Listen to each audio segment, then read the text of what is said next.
Sir నమస్తే. నమస్తే. నిన్న మాజీ డీజీపీ ఏబి వెంకటేశ్వరరావు గారు ఆయన ప్రెస్ సమావేశం ఏర్పాటు చేసి అందులో రావణ్ మాట్లాడిన మాటలో ఎలాంటి తప్పు లేదు, ఆయన హిందూ దేవుళ్ళని దూషించలేదు, కేవలం ముక్కలుగా అతికిచ్చారు.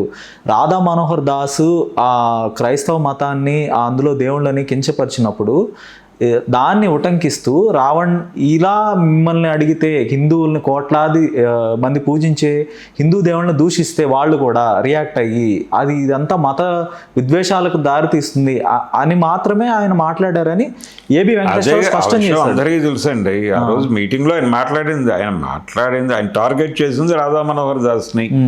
రాధా మనోహర్ దాస్ని తిట్టడం కోసం ఆయన ఆశ్రయించింది పవన్ కళ్యాణ్ భాషని, పవన్ కళ్యాణ్ వ్యవహారాన్ని. ఆయన అంటే ఒక రకంగా నటనని ఇమిటేట్ చేశాడు. ఆయన ఒక నటుడి తాలూకా హావభావ విన్యాసాలని అనుసరించాడు. కానీ ఇప్పుడు ఇమిటేషన్, మిమిక్రీ తప్పంటే ఎలాగా? ఓకే, మిమిక్రీ తప్పు కాకపోవచ్చు, కానీ రాధా మనోహర్ దాస్ లాంటి వ్యక్తులైనా ఎవరినైనా కానీ ఇప్పుడు వాళ్ళు తప్పు చేశారని కొడక దొరుకుతావు ఇలాంటి ఇంటిమిడేటింగ్ ఆయన వాడాడు కదండి. సాక్షాత్తు సనాతన ధర్మానికి ప్రతినిధి పవన్ కళ్యాణ్ గారు మాట్లాడిన భాష ఈయన వాడాడు. ఈయన కొత్త భాష ఏం క్రియేట్ చేయాల. ఒకటి. రెండోది, పవన్ కళ్యాణ్ కాదు ఆయన తిట్టింది రాధా మనోహర్ దాస్. సో ఆయన చట్టానికి పరీక్ష పెట్టదలుచుకున్నాడు అంటే నన్ను అరెస్ట్ చేస్తే వాళ్ళని కూడా చేయాలి. మరి పవన్ కళ్యాణ్ మీద ఎందుకు కేసులు పెట్టరు? పవన్ కళ్యాణ్ లోపల వేయాలి కదా ఈ పార్టీకి. మీరు ఆయన మీద కూడా మీరు ఉపా పెట్టండి. ఎందుకు పెట్టరు? కొడకల్లారా అనటమే క్రైటీరియా అయితే మరి ఎంతమందిని తీయాలి లోపలికి? కొడకల్లారా అనే పదం విరివిగా వాడుతున్నారు కదా ఇప్పుడు.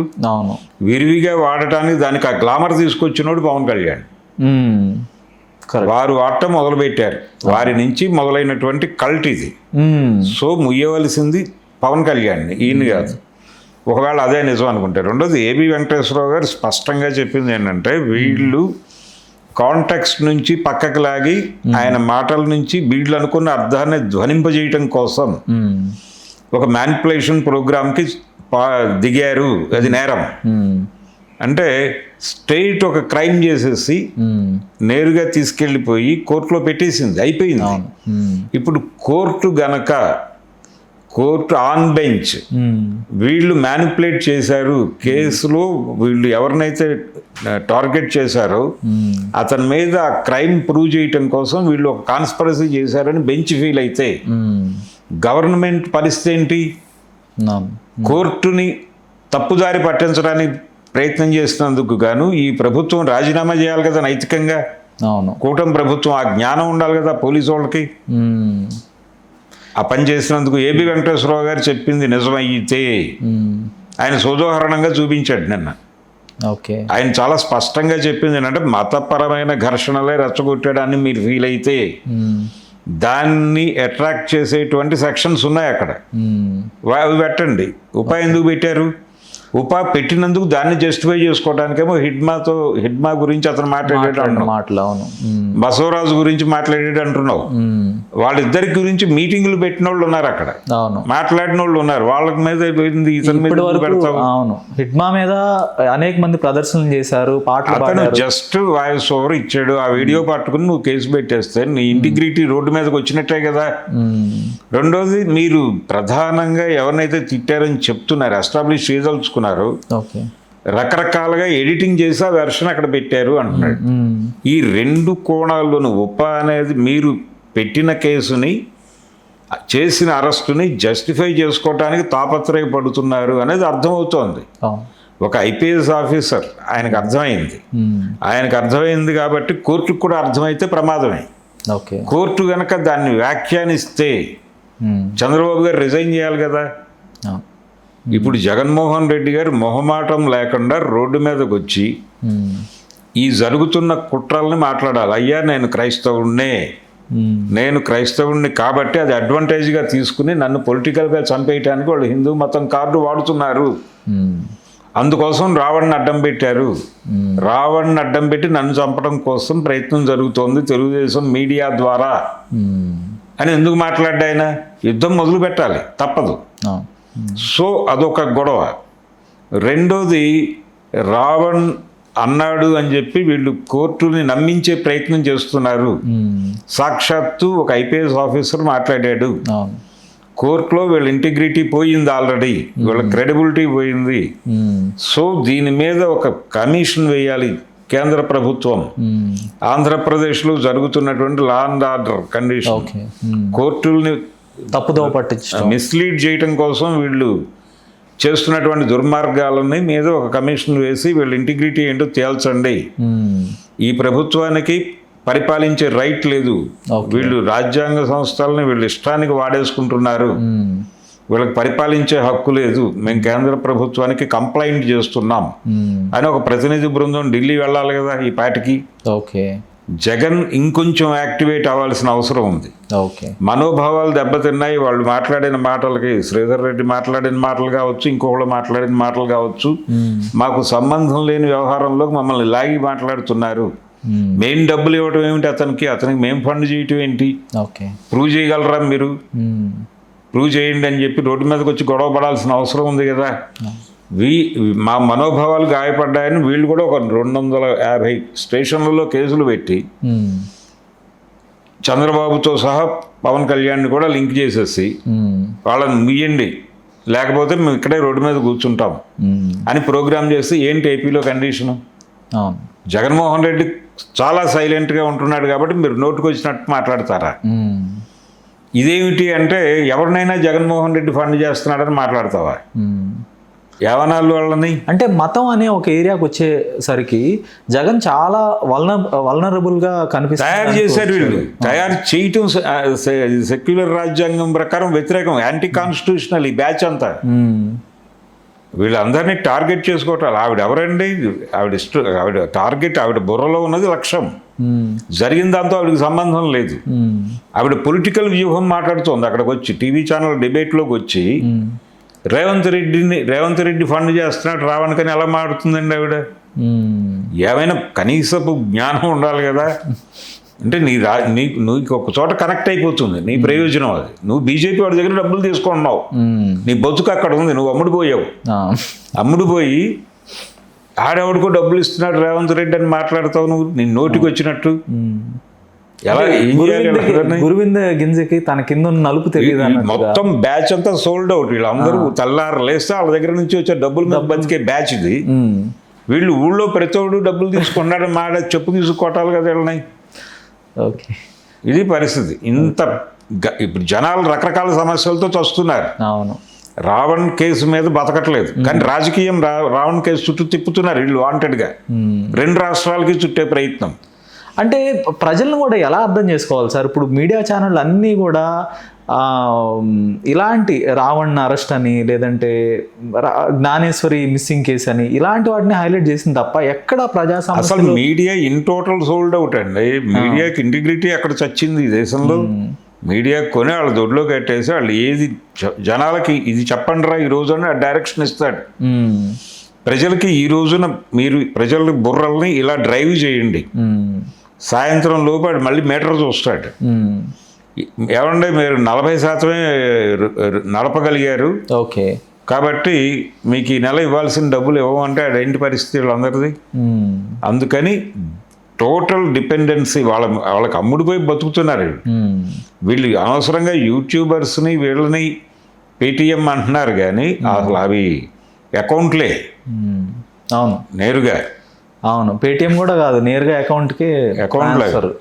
కాబట్టి ప్రపంచం చాలా కలుషితం అయిపోయి బతుకుతున్నారు. ఎవరి ప్రయోజనాలు వారు, ఎవడి మీద ఏ బురద అయినా ఎలాగైనా వేయడానికి సిద్ధపడిపోయారు. గుడ్లు కూడా తీసుకుని తిరుగుతున్నారు అందరూ నగ్నంగా. కాబట్టి నాకు పర్టికులర్గా ఆ డిబేట్లో అంటే దీన్ని 2 తెలుగు రాష్ట్రాలకే చుట్టే ప్రయత్నం చేస్తున్నారు. ఇదొక దారుణం. వాళ్ళు వచ్చి ఇక్కడికి వచ్చి అరెస్ట్ చేసి తీసుకెళ్ళటం ఏంటని మాట్లాడట్లేదు ఎవడు. అది వెళ్ళిపోయింది. అది వెళ్ళిపోయి అసలు రేవంత్ రెడ్డి ఉన్నాడు ఆయన వెనకాలని మాట్లాడేస్తున్నాడు. ఏం చెప్పాలి ఆవిడకి? డబ్బులు ఇచ్చి మాట్లాడిస్తున్నాడు. ఓవైపు వాళ్ళు డబ్బులు తీసుకుంటా. అదే కదా, వాళ్ళకి ఇంటిగ్రిటీ లేదు, ఊళ్ళో ఎవరికి ఇంటిగ్రిటీ లేదని వీళ్ళు మాట్లాడతారు. కాబట్టి దొంగని దొంగ అని అరిచినట్టు ఈ దొంగలందరూ చేరి ఇంకెవడనో దొంగ చేయటానికి వీళ్ళ దొంగ బతుకు ఎవరికి తెలియదు అనుకుని ఓకే. నోరు తెరిచి మాట్లాడటం అనేది దుర్మార్గం. జనాలు గమనిస్తున్నారు, జనాలకు తెలిసి వీళ్ళ బతుకులేంటో, వీళ్ళేంటో, వీళ్ళ ఛానల్స్ ఏంటో, వీళ్ళు ఎందుకు ఇప్పుడు హిందూ రక్షక దళాలుగా మారుతున్నారు. కొత్తగా మారారు, కొత్తగా మారిన జర్నలిస్టులు కూడా కనపడుతున్నారు సార్. అదేదో ఆరుద్ర గారి వాక్యం ఒకటి ఉంటుంది, కొత్త మతం పుచ్చుకుంటే గుర్తులు ఎక్కువ అని. అవును. అలా వీళ్ళు ఇప్పుడు హిందుత్వ పుచ్చుకుని వీళ్ళంత అంటే సనాతన ధర్మానికి హిందూ మతానికి ఉన్న తేడా కూడా తెలిసావదు వీళ్ళకి. అవును. నోటికి వచ్చినట్టల్లా మారతారు పెద్ద జ్ఞానులాగా. వీళ్ళని భరించడం తప్ప చేయగలిగిన పరిస్థితి కనిపించడం లేదు. ఇంకొక వీడియో చూశాను సార్, అలా ఆ యూట్యూబరే అసలు ఇండియా సెక్యులర్ దేశం కాదు, సెక్యులర్ అని ఎక్కడ అంబేద్కర్ గారు చెప్పలేదని మాటలు సెక్యులరిజం అనేది భారత రాజ్యాంగంలో అంబేద్కర్ గారి రోజుల్లో లేని మాట వాస్తవమే. 42వ రాజ్యాంగ సవరణ ద్వారా ఇందిరాగాంధీ గారు దాన్ని తీసుకొచ్చారు. సో వాట్ ఏమిటి అయితే ఏంటి, కానీ అంతకు ముందు రాసిన రాజ్యాంగం కూడా అది ఇంప్లైడ్ కదా, సెక్యులరిజం అనేది ఇంప్లైడ్. ఆ స్పిరిట్ ఉందండి, ఆ స్పిరిట్ తో వెళ్ళింది అంతే. అంటే చాలా ఓపెన్ గా సెక్యులరిజం మీద ఒక లెఫ్టిస్ట్ యాంగిల్ ఒకటి ఉంది. అంటే మతరహిత రాజ్యాన్ని, దైవరహిత రాజ్యాన్ని కోరుకునేటువంటి ఒక ఆస్పిరేషన్ నుంచి సెక్యులరిజం అనేది పిచ్చాస్పత్రి అనే సిద్ధాంతం కూడా ఒకటి ఉంది. వీళ్ళకి తెలిసావదు అది.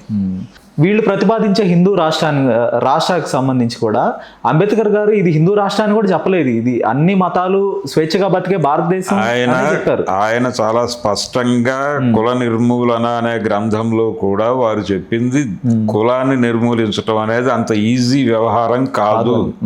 ఎందుకంటే దీని మూలాలు అక్కడ ఉన్నాయి. కాబట్టి దీన్ని కంట్రోల్ చేయాలంటే కనీసం మనం చేయగలిగింది ఈ కులాల మధ్య ప్రజాస్వామిక వాతావరణం తీసుకురాగలిగితే చాలు.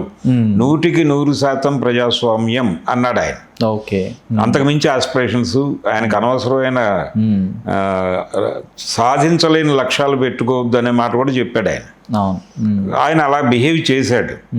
అయితే నేను ఇందాక చెప్పినట్టుగా సెక్యులరిజం అంటే మత విశ్వాసాలు కలిగినటువంటి నలుగురిని అకామిడేట్ చేయటం అనుకుంటే, మతం అనేదే పిచ్చి అనుకుంటే, ఒక పిచ్చివాడు పక్క పిచ్చివాడిని యాక్సెప్ట్ చేయడు.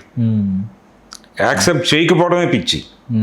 కాబట్టి యాక్సెప్ట్ చేసే ప్రసక్తి లేదు. సో నలుగురు పిచ్చి వాళ్ళని ఒక చోట ఆర్గనైజ్ చేయటం అంటే అది పిచ్చి ఆసుపత్రి. సో సెక్యులరిస్ట్ స్టేట్ మతాన్ని ఆమోదించడమే పిచ్చిని ఆమోదించటం. దేవుణ్ణి ఆమోదించడం అంటే పిచ్చిని ఆమోదించటం. కాబట్టి మతం అనేది ఒక పిచ్చి అనుకుంటే మతరహిత రాజ్యం కోసం యుద్ధం చేయాలి తప్ప సెక్యులర్ స్టేట్ గురించి మాట్లాడటం అనేది అది ఆచరణలో అలా ఉండదు. అది సెక్యులర్గా ఉండదు, ఏదో మతం లీడ్ తీసుకుంటుంది. అంటే అప్పుడు అది ప్రజాస్వామ్యం అవ్వదు కదా సార్, ఎందుకంటే ప్రజలకు ఒక స్వేచ్ఛ ఉంది. నిజమే, ఏ మతాన్ని అనుసరించాలి, మతాన్ని పాటించాలా వద్దా నిజమే. కానీ సెక్యులరిజం పేరుతో మెజారిటీ మతం లీడ్ తీసుకుంటుంది. అది జరగకూడదు. లీడ్ తీసుకుని రూల్ చేస్తుంది, దాన్ని కాదనలేని పరిస్థితి ఏర్పడుతుంది. ఇది 23-24 ప్రాంతాల్లో ముట్నూరు కృష్ణారావు గారు రాశాడు. ఓకే. అది ఇప్పుడు చూస్తున్నాం మనం. ఆ పరిస్థితి అవికృత రూపం తీసుకుంటే ఎలా ఉంటుందో ప్రపంచం ఇప్పుడు చూస్తున్నాం. కాబట్టి ఇది ఊహించారు ప్రజలు. ఈ జబుర్నిసా అని ఒక నాటకం రాశాడు పింగళ నాగేంద్రరావు గారు. అది బ్యాన్ చేయాలని కొంతమంది హిందువులు ఆ రోజుల్లో గొడవ చేశారు. అప్పుడు మాట్లాడిన మాటలు ఇవి. అంటే సెక్యులర్ స్టేట్లో మెజారిటీ మతం లీడ్ తీసుకుంటే ఎంత దుర్మార్గం జరుగుతుందో చెప్పారు. అది ఆ రోజున సూచన మాత్రమే. ఈ రోజున ప్రాక్టికాలిటీ చూస్తున్నాం మనం, వీళ్ళ పిచ్చి విన్యాసాలు ఇవన్నీ. కాబట్టి ఈ మెజారిటీ మతం లీడ్ తీసుకోవటాన్ని కంట్రోల్ చేయకపోతే భారతదేశం సర్వనాశనం అవుతుంది. ఓకే, ధన్యవాదాలు sir. Thank you. Hello, Telugu రాజ్యం ఛానల్ చూస్తున్నారా? సామాజిక రాజకీయ జీవన చిత్రణే తెలుగు రాజ్యం. అతిశయోక్తులు అసత్యాలు ఉండవు. రాజకీయ కోణం కాదు, ప్రజా కోణమే కొలబద్ద. తెలుగు రాజ్యం వీక్షణ మీ ఉత్తమ అభిరుచికి నిదర్శనం.